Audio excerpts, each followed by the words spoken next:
I am doing something for the very first time, and someone will also be experiencing this for the very first time. With me today is one of my closest friends from Korea, Livia, and gagawin ko siya ng Filipino-style makeup for the very first time. Will she like it? I don't know. We'll find out.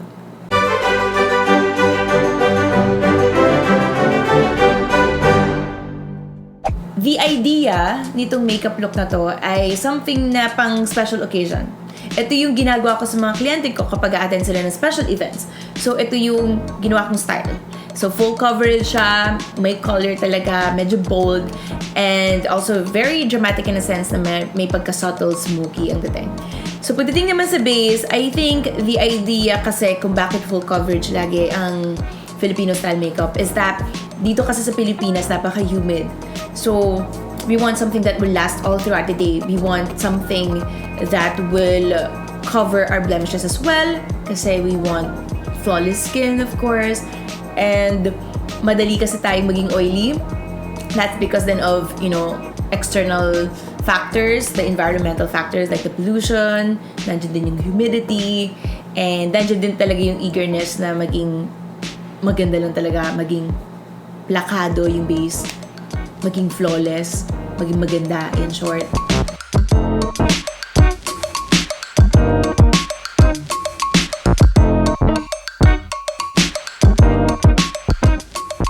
Baking is something new to her. She has never done this before.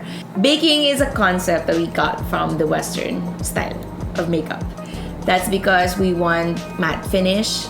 Most of the people, I personally don't like matte finish. I personally am the type of parang glowy. Can you see? Glowy, diba? So, hindi ako totally matte kind of person. Pero most of my clients want that matte finish just because nga ayaw nila na maging oily.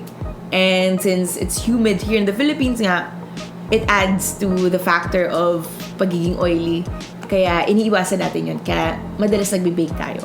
Pagdating sa kilay, alam kong medyo deal breaker to. Dahil maiba lang ang shape ng kilay ng mga Koreans, alam mo may kakaiba na.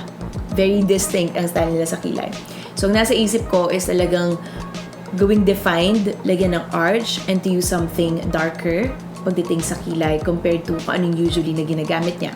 So, gumamit ako ng darker brown since medyo black and dark yung buhok niya. And so, makikita mo talaga na nandiyan, may color yung kilay compared sa Korean style na halos natural lang talaga, grayish, na very hindi strong yung color. So, ang ginamit kong product Pomade by L'Oreal para may definition talaga. I feel like dito talaga sa mata, it makes a huge difference. Kasi iniba ko na yung style ng brows, iibahin ko pa yung style ng eyes. So, ang ginawa ko, medyo subtle smoky, medyo reddish-brown ang colors. So, nandyan talaga yung pop of color. Ang galing nga kasi yung lids niya may natural crease na. Hindi siya monolid. And natural yon. Tinanong ko talaga siya, did you do like the double eyelid surgery? And hindi naman daw. Natural sa kanya yun. So, medyo malapit yung mata niya sa Filipinos. Yung ganong klase ng eye shape. May crease, tapos may pagka-hooded din. So, medyo madali. Madali ko nagawa yung mata niya. And so, gumamit ako ng, again, bold colors, eyeliner, and then false eyelashes. False eyelashes. Oh my God. I'm sorry, Livia. Alam kong hindi ka sanay mag-false eyelashes, but I had to do it.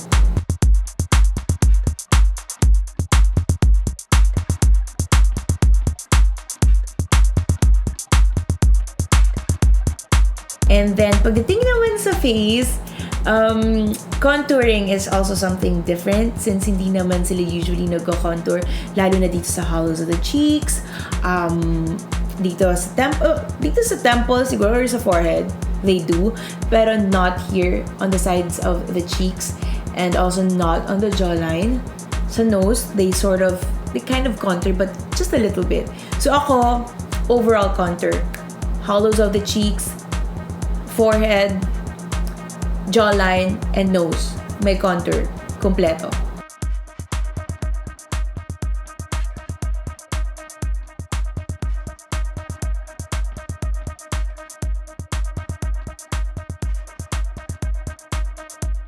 And kung may contour contouring, hindi din natin makakalimutan ang highlighter. Kasi nga, since matte nga yung mukha niya, kailangan nating ibalik yung glow para hindi siya sobrang flat. And this is my style din naman with my clients. So, nilagyan ko siya ng highlighter on the sides or on the apples of the cheeks, sa inner corner of the eyes, dito sa brow bone, and saan pa ba? Sa nose. Yung blush, medyo in-intensify ko siya compared sa Korean style. Nandito siya sa medyo sa gilid. Sinusundan niya yung contour para maganda yung blending niya ng contour. Para hindi iwan yung contour dito sa gilid. So, medyo blend ko siya with the blush. And then, after the blush, I think the lipstick naman, I used matte lipstick and I used Sunnies. It's a local brand. I used something that's close to her eye color. So, medyo ano siya, nude. Pero, hindi siya beige-ish. Hindi siya beige kind of nude. Medyo ano siya, nasa peachy, pero muted na peach. So, yun yung shade na alam kong mahilig din ng Filipinos. Nude and matte.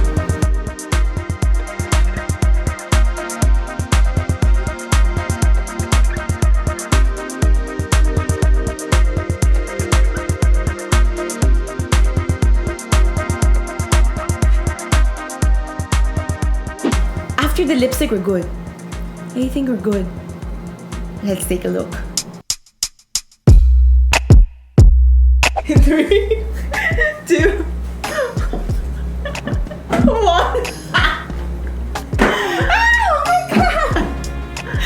Oh my god, look at my eyebrow.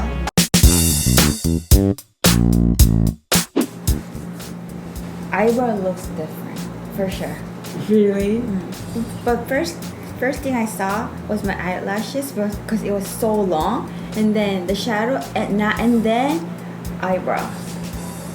Eyebrow looks so different. Oh my goodness. It arch here. Yeah. What is different from Korean? What is Different from Korea. First, eyebrow. Yeah. It has a little arch here. Yeah.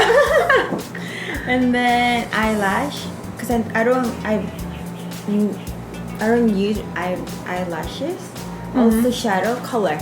Never seen this color on my eyes. It's like what color is it? It's Like reddish brown. Reddish Yep. brown. A little bit like dark color here, and then smoky all over. Wow. Also lipstick is okay, but because this day I try to use brick color. So this one's okay, but then The eye is very definitely different. this part is very different. Overall, looks bit darker. Face look more darker. But Yep. Korean people, we like to put a bit like wider. But I don't know. Like it looks like wedding makeup slash I don't know club makeup slash. But so far, not that bad. I like it. Really. Maybe once in a while, if I go like clubbing or something, then yeah, it's not that. It's okay. I'm just not used to this makeup. Yeah. But and then my Korean makeup. Ooh, you're gonna go. But it makes you very, like, daring and you're ready to get a boyfriend. Yep. She's single. Single.